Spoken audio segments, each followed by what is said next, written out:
Okay, here we go then. Let me just get the old stream up here on my desktop. It's been a little while, hasn't it, since I've done one of these. I think months, to be honest, since I've done one of these.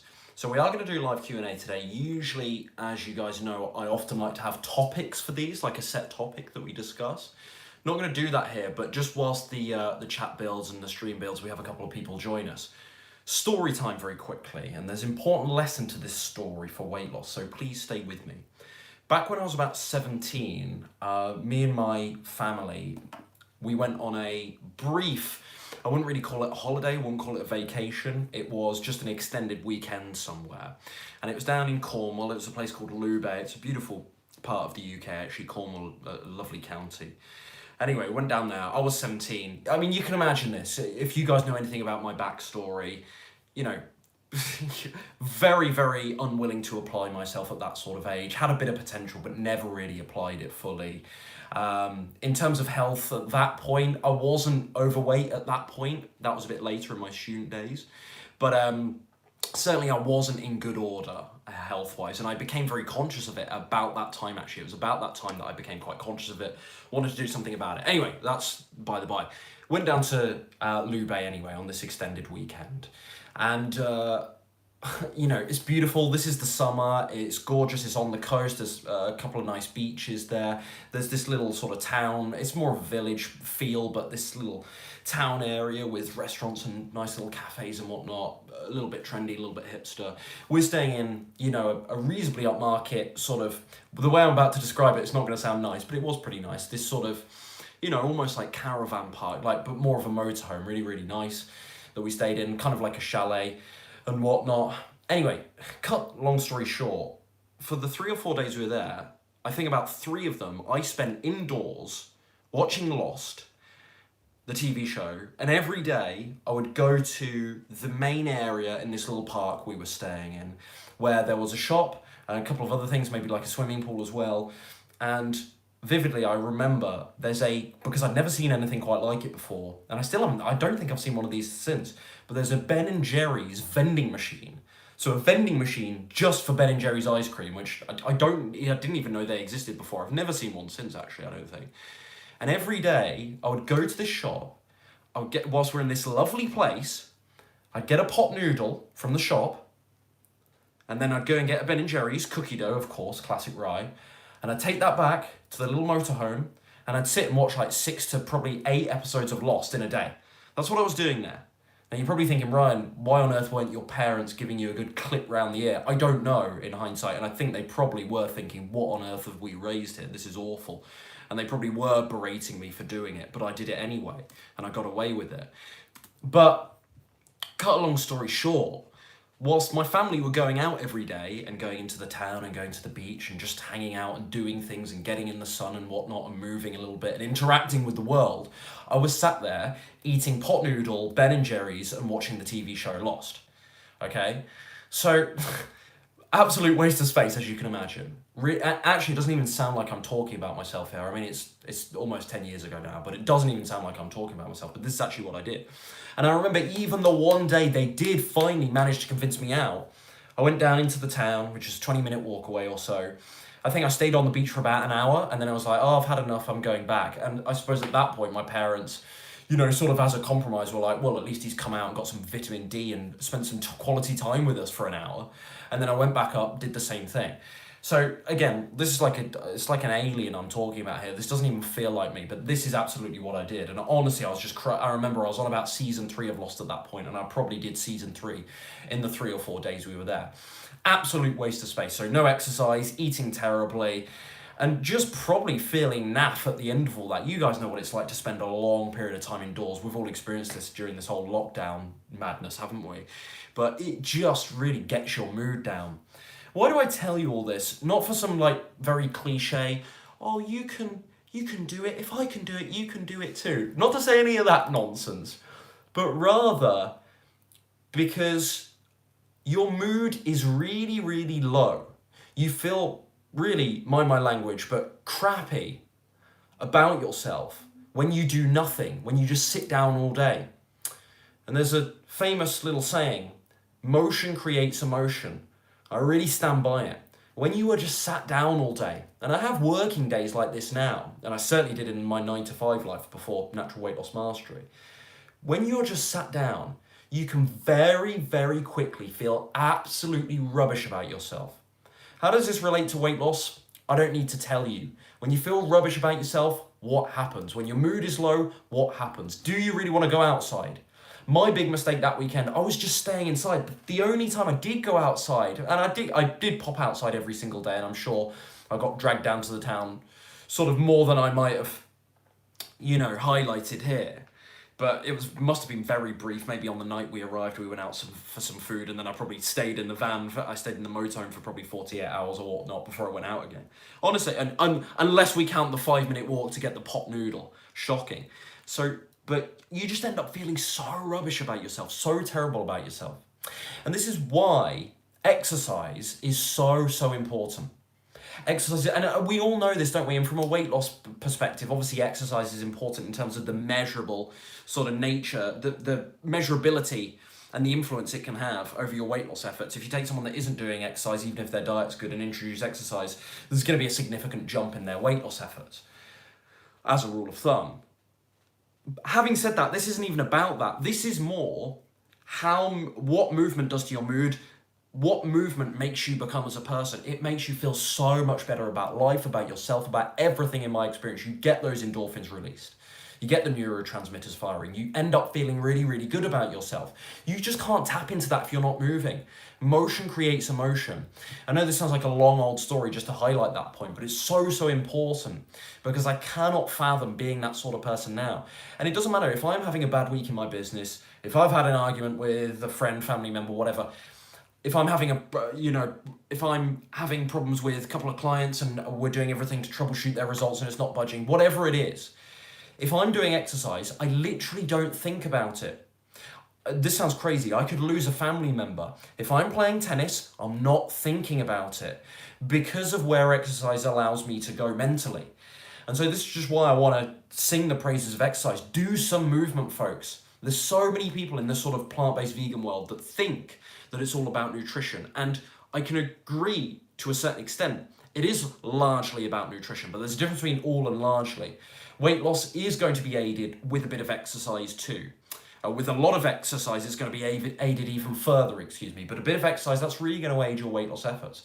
But beyond that, who does it make you become?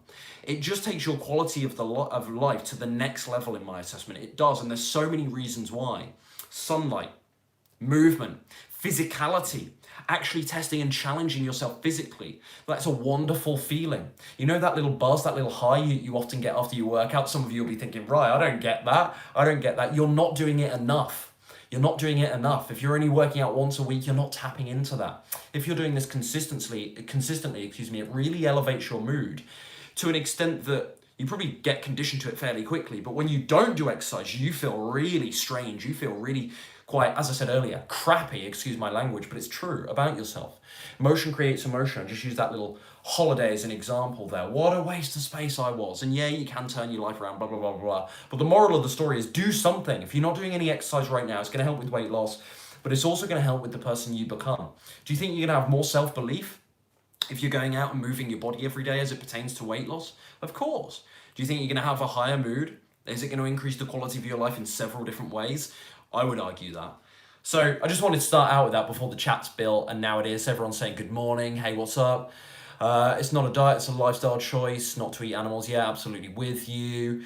Good morning, hi Marie. Alan, I dig what you say. Thanks, Alan. Appreciate you being here today. Linda, good morning to all. So yeah, this is probably pretty early actually for many of you, especially across the pond and whatnot. Let's dive into some questions, folks. So that's my little story over, my little ramblings there. Hope you got some value out of it. Pop your questions in the chat and we'll just jump into this.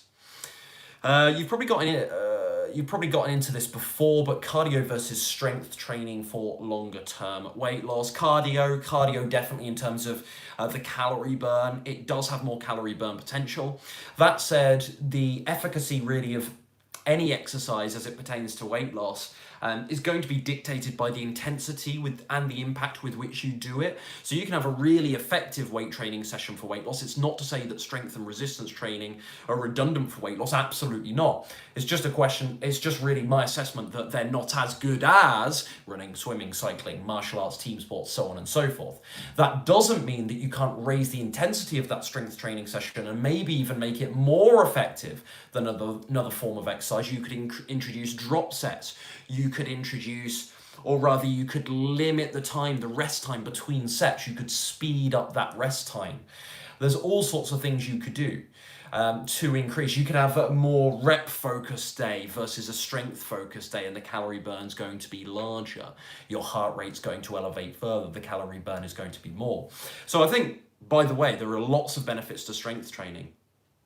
I don't do much these days, but I absolutely love it. Really, loads of benefits to strength training beyond just weight loss. So I do encourage people to do some resistance training, especially the big cardio heads out there. Do a bit of resistance training, even if it's just once or twice a week. A couple of resistance band. Do what I do with my rucksack, and I've done here loads during this whole lockdown madness. Throw a load of books in your rucksack and just do some bicep curls and some delt raises and various other things with it. Do some resistance training. Really, really lots of benefits to it beyond weight loss. But yeah, cardio absolutely wins. Now again, what type of cardio? Are we talking yoga or walking? You think about the calorie burn of yoga or walking, the way it's going to affect your metabolism versus something like weight training. For me, weight training wins. But again, it's dictated by what are we talking about when we say weight training? What does the actual workout look like? What's the intensity you're putting into it? Walking, yoga, how many times a week you're doing it? What are you doing during those sessions? What's the distance you're covering with the walking? Okay, what's your heart rate like? Are you taking a rucksack and filling it with a bunch of weight? So yeah, for me, cardio absolutely wins, but there's sort of nuances to that debate, and I've just given you a few there because I want to cover those. What else, folks? Pop your questions in the chat down below. There's a few of you on now. Hope you're all well. Again, for those of you just joining, been a little while, hasn't it, since I've done one of these live streams, and now we're sort of getting into it, quite enjoying it again. So I'm sure there'll be more of these coming from me in the near future.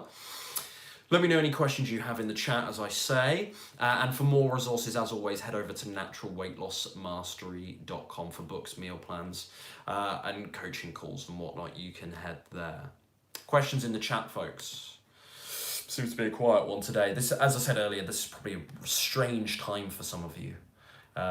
Just the time of day. Usually when I do these live streams, or I've done them in the past, I usually do about 4 or 5 p.m, 6 p.m. my time, and it's now I started this at 2:30 here my time. Have you tried the Impossible Whopper? I don't think so. I've had an Impossible Burger. Is that the Impossible Whopper? Is that the same thing? I'm not sure. Dark Star, I gained weight binging on figs. Well, this is a thing that's come up a lot, Dark Star, lately, and there finally seems to be some kind of movement against this in the vegan plant-based world, which is just this notion that you can eat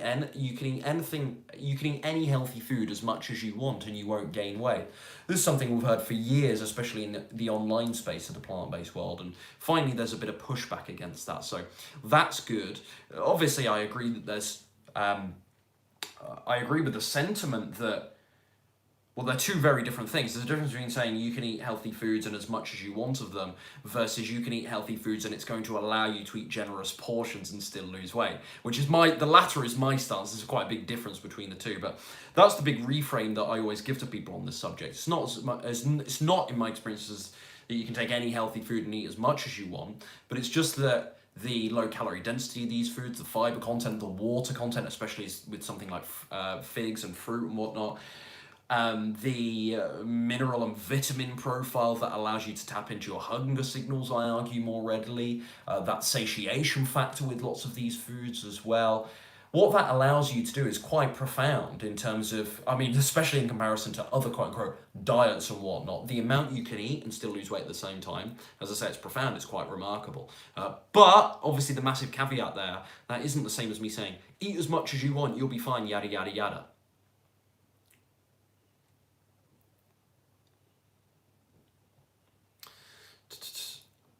Oat milk hard to get at coffee shops. That's the big thing with plant milks. Those that are hot beverage drinkers, excuse me here, which I am not, by the way. Yeah, the big thing I hear is that things like soy milk and almond milk, they don't really cut it in a hot beverage. Oat milk is about the only tolerable one. I've heard that a lot. So whenever someone asks me what milk should I have with my tea or coffee, or even though I'm not a drinker, I always say oat milk because that seems to be the most tolerable one for everyone there. Is it hard to get at coffee shops? That wasn't the question, that's just your comment, isn't it, Alan? That's not been my experience in the UK. I think it's pretty readily available here in the UK. But often it's maybe coconut or soya maybe, or soy milk, and that just doesn't work, it seems, for people. So, yeah. Any questions, folks, post them in the chat below. I might have missed one or two here. I'll scroll back up in a second, but please post them here. Alan says, weird, I think more places that we eat out should have a section for vegans. Well, I don't know about that. What do you mean? Do you mean on the menu? Which I would agree with. I mean, they're just going to cater to the audience. I don't want to be in the business of telling a restaurant what to do like that, but that's not my place. But yeah, obviously a couple of vegan options on the menu, that would be nice, wouldn't it? I presume you don't mean a physical section just for the vegans to sit in, which is how I read it, Alan. I presume you don't mean that, which I would say is quite ridiculous, but I don't think you mean that. Dark Star, is it bad to drink soy milk every day for breakfast? No, not at all. I mean, there is an argument that, you know, these plant milks, they are processed. It's not as good as if you made your own plant milk at home. But who on earth's going to do that? You've got to have some semblance of practicality here.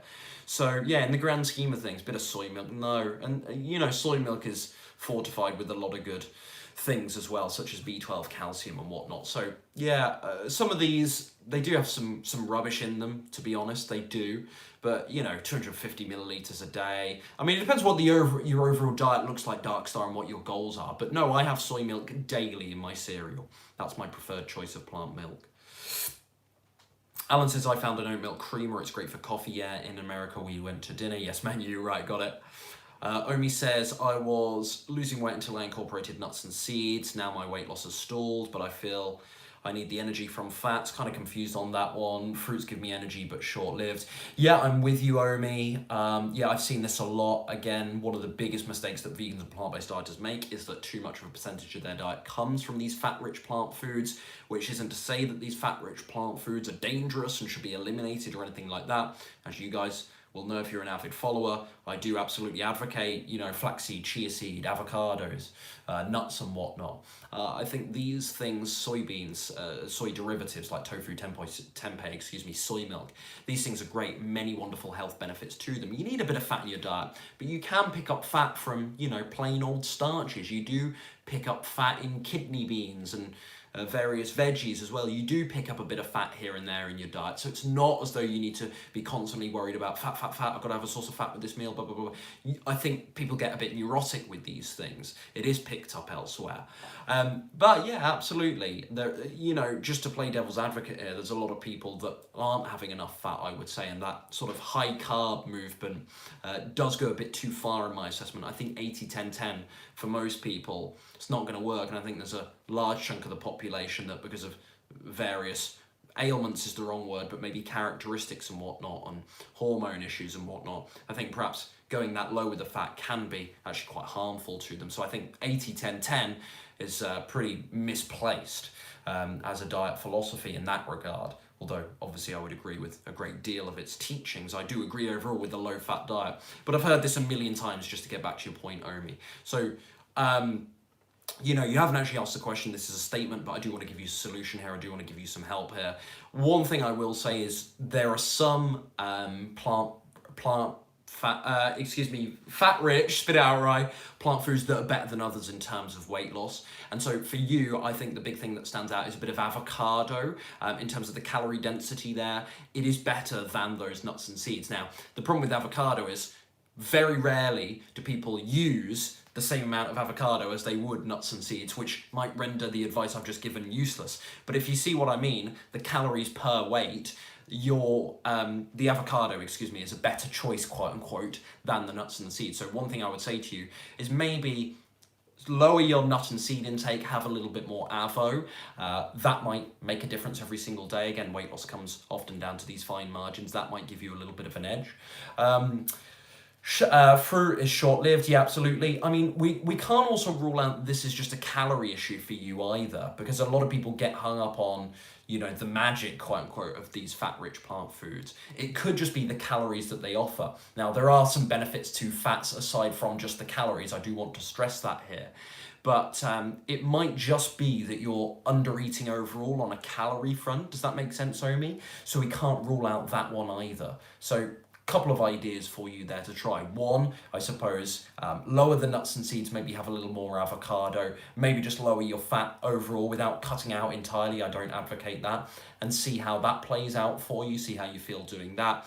And keep going with the fruit, of course. And just make sure you're getting lots of good starches in. They're absolutely amazing for energy. Also, don't rule out that it could be something else. I mean, a lot of people immediately turn to diet and say, oh, my low mood or my low energy could be diet. Well, what other changes have happened in your life lately? Is there anything else we could point to? Do we want to immediately rule out, and I'm sure you've done a bit of this analysis, Omi, so I don't mean to presume anything here, but generally for everyone watching, sleep, water, how you're spending your time every day. Do you feel that you've got a meaningful life? Are you having a bit of fun and excitement every day?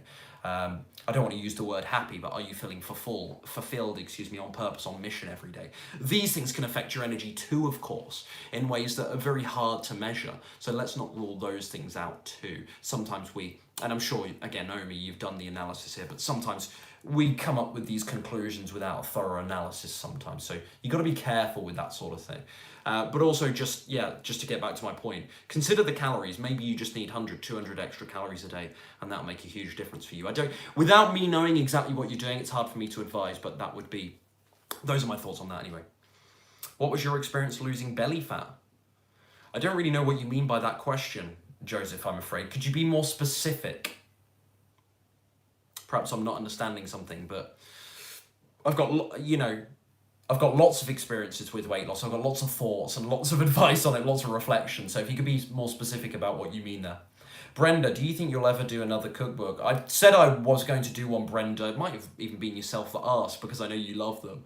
I said I was going to do one a couple of months back, I think, on a live stream, and I still haven't done it. So yeah, I will. There's a couple of ideas I'm weighing up. You guys could give me feedback. One which is more of a potato-centered one. That's what I'd like to do. And a second one which is maybe more rice and beansy. Who's to say there has to be a food-related theme? If you remember Help, I'm Hooked on Plants, that was very general. Then I came out November last year, early November, with vegan winter warmers, which obviously does what it says on the tin. There will be another theme to it, I would have thought, rather than just a general cookbook. Help, I'm Hooked on Plants is very general. So there probably will be a theme to it. Does it necessarily have to be a food-related theme? I don't know. I probably should have done maybe earlier this year the summer ones, like a summer themed one with nice light salads and whatnot. That'd be another one as well. I'd like to do sort of a salad dishy one, a salad bowly type one. I think the obvious thing that stands out is probably potatoes. I think that would be well requested. Thing with the cookbooks is they're just, it's quite amusing actually. My cookbooks are always my highest selling product, but they're actually the least profitable to do, would you believe? Because they are so affordable. And so for me, as thinking about this with my business hat on, they don't make the most sense to do. But because I know they really do help people, I'm happy to do them once in a while. And so, yeah, to answer your question, Brenda, I absolutely 100% will get around to doing one at some point. Is it top of the priority list? In honesty, no. Is it really necessarily, I feel, the best use of my time? Not really, when I can be delivering results for clients or working on other products and whatnot. But yeah, I absolutely, I will have one soon, because I know for some people, they really do like those recipes. Alan, been drinking a vegan protein shake at night with the wife. It's real good, plant-based vegan protein and green. Vanilla's good. Oh, protein and greens. Tough to make quick meals after workout. Eat a lot of pasta, plant-based meatballs. Yeah, I mean, it depends what's in those meatballs and whatnot. Sometimes these processed ones that you find in a store, they're not that healthy. Without knowing the ingredients, Alan, I can't really comment. But quick meals, what I used to do after my, if I play tennis in the evening in the summer, or certainly over the winter where I did my jiu-jitsu this year until that obviously got closed down. One thing I used to like to do after those sessions, which finished like 8 p.m. by the time I got home, is just stab a couple of jacket potatoes, a couple of potatoes with a fork, put them in the microwave, and just and just have baked potatoes from the microwave, which never as good tasting as in the oven. But in terms of speed and convenience, you just do 8 or 9 minutes, depending on the size of the potato either side, and you're good to go. And what a quick meal that is with a bit of ketchup and a green side salad. Like, that's so simple, so maybe try that out. And there's also, the thing is, Alan, there's no reason for you to necessarily stick to those classic sort of meal structure conventions, if you will. Like, something you could have at night after a workout is oatmeal. That'd be great. But so many people are like, no, oats are for breakfast, never another time. But in terms of your schedule, maybe that would be the thing. So maybe give that a shot. Do I limit the amount of fruit I eat daily? No, I don't. Alan says I eat apples and oranges in the morning before work. Are even eggs not recommended? No, eggs very high in saturated fat, and obviously from an ethical perspective, I'm vegan, so I don't advocate that. But from a nutrition perspective, I absolutely don't advise that you eat eggs. No, absolutely not. Alan says, how long have you been vegan? A little over 5 years, Alan. It was 2015, the summer of 2015, so a little over 5 years.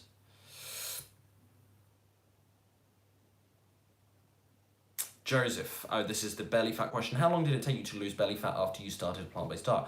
Well, initially when I went plant-based, Joseph, I lost 25 pounds in the following 3 months. So obviously a good chunk of that was from my belly. The thing to stress to you here, Joseph, is fat is stored everywhere. So you can't spot reduce. It's not like you can go into a workout or you can go onto a diet plan and think, I just want to target my belly fat here. As your body loses fat, it's going to do so from everywhere. It might not always look like that, and that could just be your own bias, but it could be that you have a genetic predisposition to hold more fat here than other areas of the body, so on and so forth, or you might notice it in the face because of your cheekbones or your jawline, just your natural, I suppose we can put it down to genetics anyway. So it might not look like that, but you can't spot reduce fat in one area. I feel like that's important to stress to you, just given the nature of what you're asking. But to answer your question, I lost 25 pounds, and obviously a good chunk of that was fat. There was also some muscle loss, no doubt there too, of course, but a good chunk of that was fat. And then I've lost, another 20 pounds actually since that. This is years ago, but I've lost another 20 pounds just very gradually over that, in sort of drips and drabs, but over that time since. So yeah, a big initial loss and then much slower, which sort of this diminishing rate of returns with weight loss and also with fat loss, as you may well have experienced yourself, Joseph. But hopefully that sort of answers your question somewhat. It's also backtracking just a minute or two here to a previous point on that, Joseph, but the other thing worth mentioning is there's a huge difference between where men and women tend to store body fat as well. So again, I stress that because you might think, oh, I've got all this belly fat, but I'm losing fat here. This won't be the case. It really won't be the case. What do I think of organic maple syrup? Great. I think you need to have sweetness. I think most people suffer without those sweeteners. I think most people can't stick to, the healthy starches and the fruits and the veggies without a bit of sweetener, whether that's maple syrup, brown sugar, coconut sugar, touch of stevia. I don't really care, frankly. Like, as long as you're not going crazy with them, it's not an issue. Point being, if one is into bodybuilding, it's inevitable to have meat. Eggs seem to be the lesser evil. Well, that might be your story. That might be your story. That's lots of people's stories. You can't bodybuild without meat, so on and so forth. I mean, we can't deny meat's ability to help you gain weight. So I'm not going to argue with you on that. Is it inevitable that you have to have it to do so? Absolutely not. Absolutely not. Eggs seem to be the lesser of evil. I mean, you would point to what happens to male chicks, wouldn't you, as maybe a counter-argument to that. Go and have a look at what they do to male chicks. It's absolutely frightening because, of course, in the egg industry, male chicks have absolutely no purpose, no use, do they? So you go and have a look at, I'm not going to spell it out for you, but you go and have a look at what happens to them. And then you tell me that it's a lesser evil. I don't know. I agree, oatmeal can be filling. Yeah, absolutely, Alan. So I know it seems unorthodox to have it at night, but maybe that's just the ticket for you. Maybe that's the answer that could really help you with this. Omi, thank you for your thorough answer. It's my pleasure. I feel like a lot of what you said made sense, super helpful. Good, I'm glad it was. I was rambling a lot there with your answer, Omi, so I'm glad that you took some value from it. That's helpful to know. Dr. McDouglas recommendation, no nut until one loses desired weight. Could be Dr. McDougall, I don't know. I don't know a Dr. McDouglas, so I presume it's Dr. McDougall.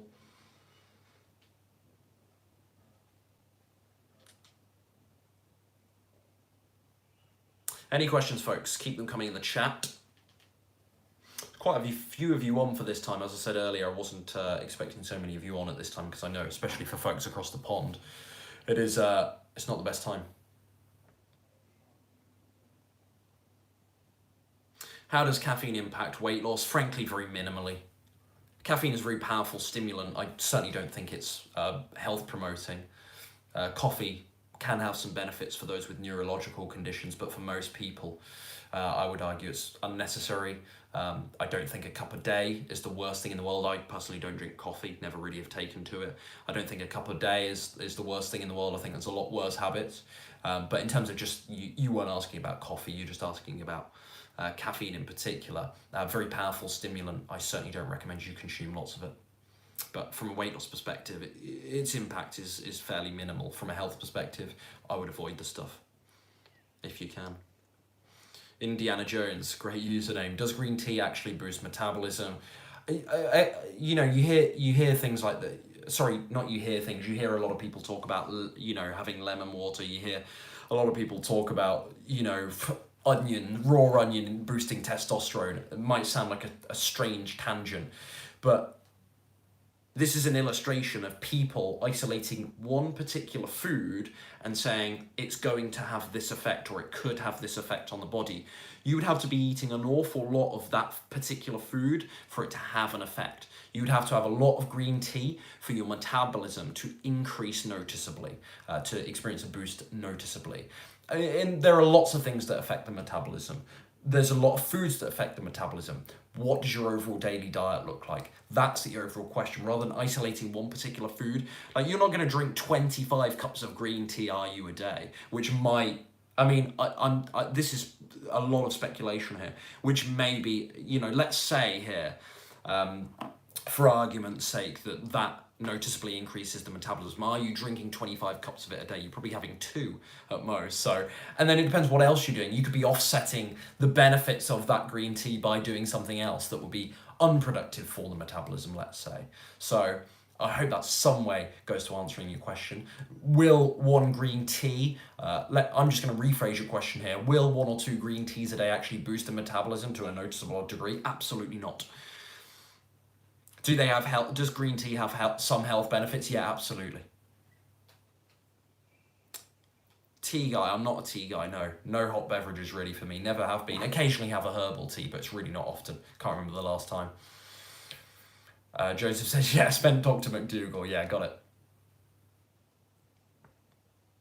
Can tea wake you up? Feel like coffee does more? I mean, green tea, it depends what tea. Green tea has caffeine in it, obviously. Most breakfast sort of quote-unquote English teas and whatnot, they do have caffeine as well.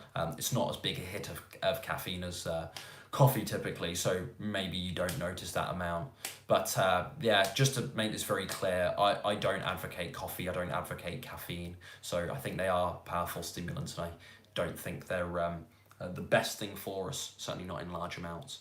So I think best way to start the day, good old glug of water, absolutely, followed by some healthy whole plant foods for breakfast. That would be my rule of thumb there, and maybe getting some activity in first thing as well. You're going to feel pretty great, as long as you're sleeping well.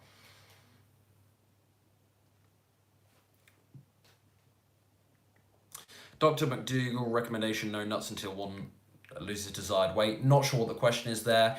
Yes, he does. I've got 1 or 2 very minor disagreements with Dr. McDougall on his stance on those quote-unquote healthy fats or those fat-rich plant sources. But generally, yeah, if you want to lose weight, you don't want to go crazy with things like nuts and seeds.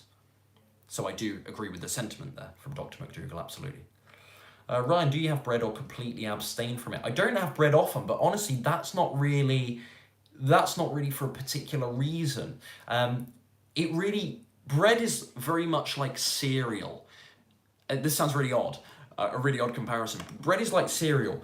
There are some really good, healthy, weight loss encouraging breads out there. There are some really good, healthy, weight loss encouraging cereals out there. On the flip side, there are some that are quite terrible that could lead to weight gain. I mean, you think of the white flour ones that are just pumped with absolute rubbish, and they come from white flour versus whole wheat flour. They're not as good for weight loss, of course, as, whole wheat, or rye or something like that. So I suppose the question is, this isn't your question, but just to take this to the next level, and this maybe is what you're thinking, what lots of people think about bread.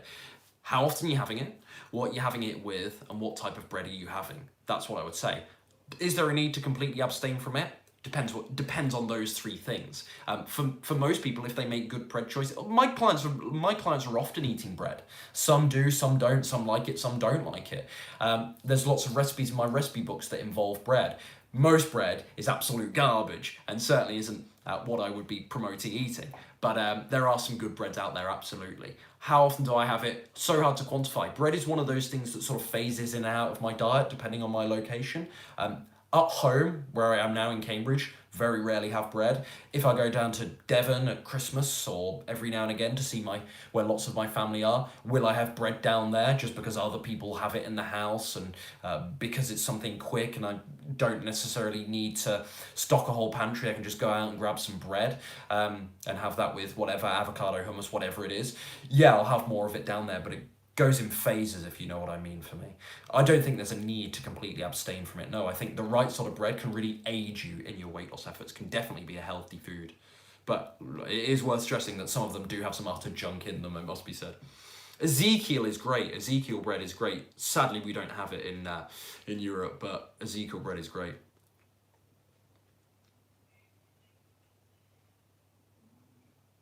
I picked up a vegan bread. Ever hear of this? Lots of breads are vegan anyway. So, yeah, I have heard of this, yeah. The problem with nuts and weight loss is, this is a good question, the problem with nuts and weight loss is simply because they're calorie dense, correct? Not because they cause weight gain no matter the amount eaten. Kind of. There's two problems with the fat macronutrient, potentially. One is the calorie density. I say problem for some people. Maybe if they wish to gain weight or they're underweight, quote unquote, right now, that would be beneficial. But from a weight loss perspective, the analysis here, two problems with the fat macronutrient. One is the calorie density. So 1 gram of fat equates to 9 calories versus a gram of carbohydrates and protein, which only equate to 4. So if you can imagine a carb or protein rich meal versus a fat rich meal, and they weighed the same, the calories of the fat rich meal would be considerably more, over double. So that's 4 calories versus 9 calories per gram. It's a huge difference. We're not talking about the fine margins on this occasion. That's a massive difference. It's over double. So that's an obvious thing, the calorie density. The second part is the way that the fat macronutrient is processed in the body differs massively from carbohydrates and protein, especially carbohydrates, which ironically for many people are, in my assessment, the most slimming macronutrient, would you believe? So the way that fat is actually stored, processed in the body, used for other processes in the body, or not used in many cases for other processes in the body, makes it vastly inferior to carbohydrates and protein, especially carbohydrates in particular. So, in summary, there's two problems potentially with the fat macronutrient from a weight loss perspective. Number one, the calorie density. 2, the way fat is processed. Does that make sense? So no, it's not just about the calories, but that is a very obvious reason why maybe you may wish to avoid lots of nuts and seeds from a weight loss perspective. It's not just about the calories, but it is largely about the calories. Does that make sense? What do you think of spices on food, salt, pepper, etc.? Great. I don't have a salt phobia. I don't take issue with salt. I'm not an SOS-free vegan. It's not what I advocate. The oil I absolutely agree on, for those that don't know, salt, oil, sugar. With salt and sugar, I use them. I don't go crazy with them. My clients use them. They don't go crazy with them. We use these things sparingly to enhance the taste of food. But do I point at salt as being a major cause of this, and this, like a lot of other people believe? Absolutely not. Absolutely not. I think these things are often a scapegoat. And Dr. McDougall, actually, I must say, I have stolen that from Dr. McDougall. I thought it was a brilliant line where he talks about salt being used as a scapegoat rather than other foods that are inextricably linked to major chronic disease far more often. and far more deeply in the scientific literature. So absolutely, I agree with that. So yeah, a little bit of salt, a little bit of pepper. As for those other spices, yeah, wonderful. Some of my favorites are mixed herbs, oregano. For those OGs that go through every video of mine will know I really love oregano. It's amazing on anything. Sort of tomato-based oregano is brilliant. What else do I like? Garlic, onion, obviously. I don't know. I can't think what else. In my dal and curry dishes, I'll often have cumin and some curry powder. Great. Paprika's a good one. Very underrated paprika. Smoked paprika, amazing. Crushed chilies from time to time. Bit of nutritional yeast. Happy days. I'm simple with this stuff. I don't have a massive sort of spice cabinet by any means. Joseph, what do you do with your time in the evening? Do you watch TV, etc.? It depends. Like my schedule is, because I work for myself, my schedule is absolutely bizarre, Joseph, to be honest. So it depends what I'm doing, where I am.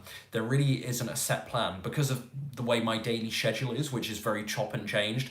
I don't get into routines often. So I don't have like an hour where I always do this in the evening or blah, blah, blah, blah, blah. But yeah. Depends what's going on. Obviously in the summer, tennis is awesome in the evening, but it's been a bit tricky with things going on this year. I also have quite a lot of my coaching calls in the evening because many of my clients are elsewhere in the world, and it works much better for them. Oh, it's not possible sometimes to have those coaching calls with some of my clients earlier in the day for me. So later in the day, it's better for them. So often I'm doing coaching calls at night as well. But no set routine. It's a bizarre question, Joseph. I like it. What do you think of rice cakes? Great. I think they taste rubbish, but I think they're great. Always what I say to people is if you can get corn cakes, they taste much, much better. If you can find rice and corn cakes without oil, great. Thanks, Ryan. That's a pleasure, folks. Thank you. Definitely answered my question. What macros do you recommend to maintain weight on a plant-based vegan diet? I've got a video. There's a video. If you go to the natural weight loss, and I could explain it here and take 3 minutes to explain it, but frankly, it's probably easier for everyone. If you want to learn more about this, go to the Natural Weight Loss Mastery YouTube channel homepage. So after this live stream, or open another tab, and you just type in the search bar, there's a little magnifying glass top right. Sometimes it's hard to see. Just type in macros or macronutrient. You'll get my answer on it there. I think I cover it for both weight loss, weight maintenance in various videos. Also, I mentioned what to do if you're particularly active as well, because there's a small change that I recommend if you're particularly active, but I break it all down there.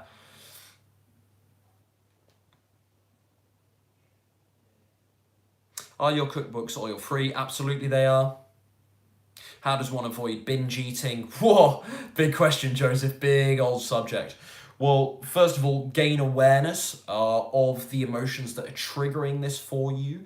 And that alone isn't going to stop you binge eating, but that's step number one. You must have that awareness so that when you feel a certain way, you understand why.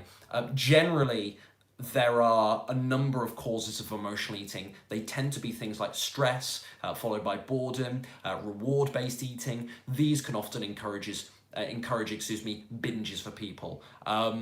So you need to start identifying the particular patterns at play for you that are leading down this path of binge eating. So number one is awareness. Then number two is actually finding another way to deal with those feelings that doesn't involve food. And now that, my friends, seems to be an art form for some people. There's a lot of ways you can do that. Some people will cite meditation. Some people will cite jumping on the phone to a friend. There's a lot of things you can do. I've covered this quite a bit in other videos. So again, like with my previous advice, maybe go to my channel, hit that little search function and type in emotional eating, binge eating and so on. I do talk more about it elsewhere. The big thing for you though, to start out, Joseph, is definitely awareness. Start trying to figure out when these binges are happening, what you're going through prior to them happening. Is there a massive change in your mood? Is there a certain emotion you experience? Are you with certain people? What's triggering it? You have to figure this stuff out. You have to really take a deep dive with your own behavior. It's hard to do. It's going to be very challenging. Sometimes it's hard to even analyze yourself personally. But you need to look at these things and then sort of start stringing together the patterns and the trends before you can even come up with solutions. Binge eating is a really complex subject. I've got a lot of training for especially emotional eating in my academy if you want to learn more. the Natural Weight Loss Mastery Academy. You can find out more about that at naturalweightlossmastery.com. Alan, man, those plant-based burgers really stick to the pans. Any oils you suggest to use?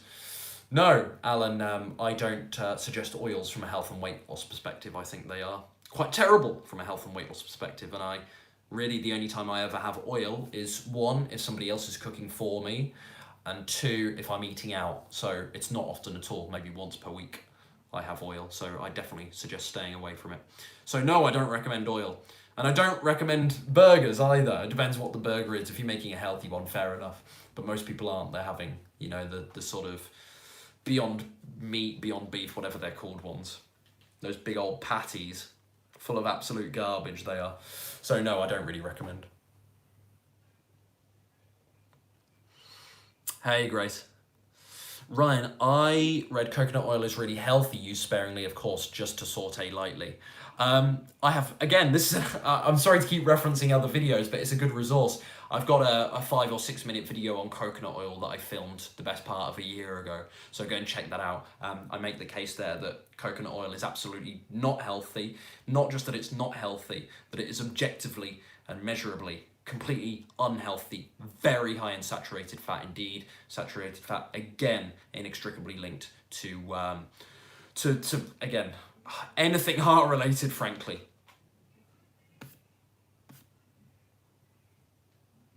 Alan, yes, binge at night. Need chips or something, salty. There's a few ways I can approach this conversation, this answer, Alan. I know you haven't asked the question again, you're just stating this. For some people, it's decompression, especially with nighttime cravings. It's just that feeling of decompression over years and years and years. Perhaps you have taught your brain that the way you relax and decompress is with food. It's a vehicle, it's part of that process. The important thing for you to know is you've trained it to think that, and it isn't actually. When you break it down, you can achieve decompression, you can achieve relaxation in the evening without those things. You just have to sort of start separating that association that you've embedded over years and years and years. Tricky to do, but that would be the place to start. Not just decompression, nighttime cravings and nighttime binging for people can be habitual. It's because they've learned this pattern of behavior. And again, as I said earlier, it's embedded, it's ingrained, so you just follow through with that behavior. It almost feels automated. You are finding yourself at the fridge again, even if you're physically full. Could as well be that you didn't eat enough earlier in the day, and then it's harder to sort of regulate your appetite and reach satiation with that final meal of the day. That happens too. People going hungry, especially in a weight loss phase, and not really doing anything about it until later on in the day. That can be a massive mistake. Could be a couple of things. Or it could be, you know, like I said earlier, one of those classic examples of emotional eating stress. I mean, decompression is an example of emotional eating too.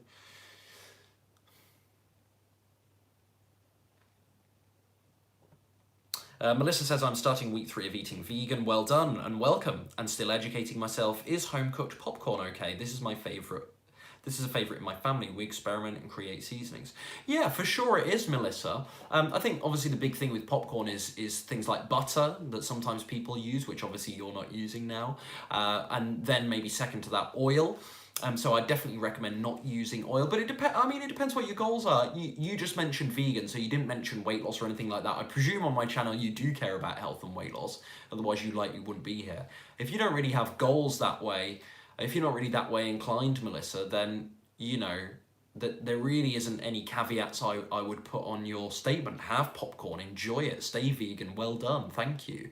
But if you do have health and weight loss ambitions, there's a couple of points to note. One, popcorn actually has a surprisingly high calorie density versus other plant foods. That said, that doesn't mean you need to avoid it. You just don't necessarily want to go crazy with it, especially if you're in a bit of a plateau or struggling to lose weight right now. And second, what do you then add to the popcorn? That could make it potentially quite hazardous, I suppose, couldn't it? If you're cooking it with oil or maybe even a vegan butter, let's say, that would make it less weight loss friendly. And then, of course, what are you topping it, of course, with? So can you make healthy popcorn? Yeah, absolutely. You can do it in like what they called an air popper. And I don't actually have one of those, but and it's okay. And they don't taste bad. They don't taste bad at all. That can be a really great snack. Alan says, yeah, I thought so with that Beyond Meat stuff. I agree. Yeah. Does date sugar, date paste, date syrup promote weight gain? Does anything promote weight gain? What are you eating it with, and what else does your daily diet look like? It could potentially, because of that concentrated hit of calories that you get with sugar-rich foods. Does that mean you can't have a bit of it every day? No, of course not. Again, I recommend coconut sugar, brown sugar, a bit of maple syrup, so on. If you want date syrup, yeah, fine, good, do that. Absolutely. You don't want to be going crazy with these things, but if you're monitoring your progress well, you're quickly going to figure out if you're having too much. And by the way, if you do suspect you're having too much, it might be too much of that. It could be too much of something else in your overall diet. It's really what you do over the entirety of a day that counts. It's all of your actions added up. That's what can make a difference. Now, sometimes you can make your actions a lot better by taking out one food, but you need to do a full analysis rather than pointing the finger at any one food, especially if you're not having much of that food, I would suggest. Hope that makes sense.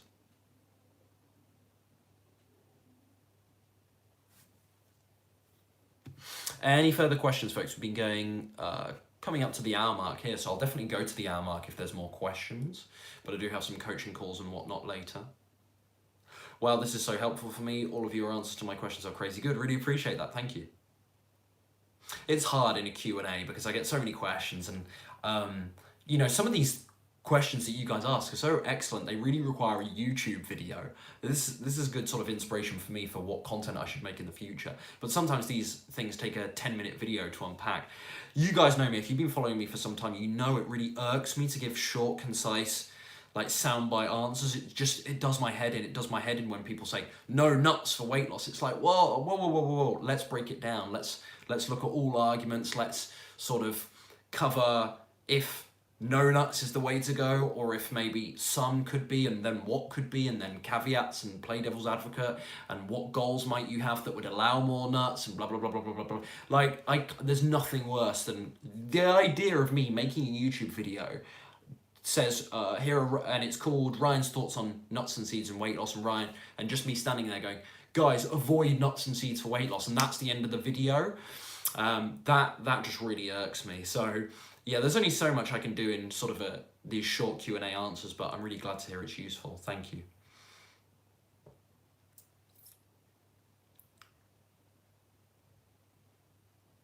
Man, this lockdown has made me really lazy. Any motivation tips to stay active? Yeah, don't look for motivation. That's my motivational tip. Because motivation is something that's fleeting. It comes and it goes. Maybe at the start of the lockdown you're really active, and then as it goes on, you sort of drop off a bit. I've seen this a lot with some people. And it sort of happened to me a little bit as well even. And the key really is habits. When you ingrain your workouts and your daily exercise routines as a habit that you do at a similar time every day, and you really solidify that, and you stay consistent to the point that it becomes a habit, and it feels very automatic to you and more effortless. It's not perfectly effortless, but more effortless to you. That's when you're onto a good thing. That's when you don't need motivation. You don't need to be in the right mood. So my tip to you is forget motivation. Just start doing it. Just say to yourself, I'm going to do this workout at this time. And sometimes by attaching a time to it as well, you can make it more solid and cemented in your mind. So attach a time to it. Do that. Do it for 14 days, and it'll get to the point where it's a lot more automated for you. The problem is right now you're probably I'm making assumptions, but you might be doing a workout every couple of days. It's sort of fleeting. It's when you feel like doing it, and that's because you're relying on motivation. It's not good enough. You just need to start doing and stop overthinking and stop sort of waiting to be in the right mood. And what you realize is you never actually need to be in the right mood when it's habits. When it's ingrained, when you are a disciplined person, you don't need to be in the right mood. You just do anyway. Does that make sense?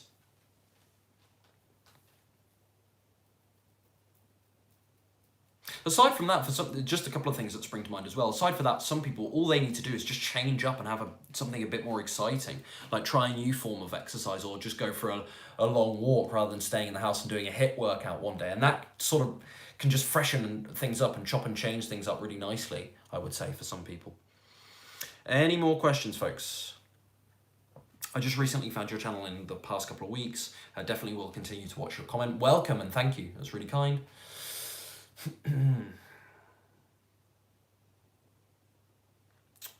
I think I'll do a final roll call because the questions seem to have slowed down here. Any more questions? Anything else I can answer for you guys before I hit the road here?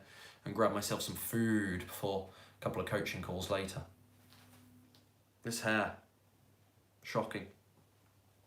Are potatoes, all kinds, still healthy if you peel the skin off? They're healthy with the skin on. Potatoes are one of the best foods for weight loss. Totally unrivaled in my mind in the starch category. Very low calorie density, meaning you get lots of volume for very few calories. Very low in fat indeed. Very low in protein indeed. They're just absolute fire for weight loss. They're incredible for weight loss. No getting rid of that skin. No need to do that. They are just amazing. And certainly from a health perspective as well, utterly amazing. White potato, sweet potato, amazing. So yeah, they're absolutely still healthy. Not only that, they're one of the best foods for weight loss. Thanks, Brenda, and you. Have a great day. All right, I think we're wrapping up here, folks. Doesn't seem to be any more questions, so I'm going to hit the road here. Hopefully this was useful to you. Let me know in the comments down below or in the chat if you want me to do more of these live streams in the future. I had a real good run with them for quite some time, didn't I, over the past couple of months, but really slowed down the past 4, 5, 6 weeks or so. This is probably my first one, actually, maybe even in 2 months, frankly. So let me know if you want more of these in the future. For more weight loss resources, as always, check out my other videos and head over to naturalweightlossmastery.com, where I've got cookbooks, meal plans, so on and so forth, courses. You guys check it out there. Link in the description, naturalweightlossmastery.com. I'd like to thank you all for your kind attention today. Hope you have a wonderful day, and no doubt we'll chat to you all again soon. Take care now. Bye-bye.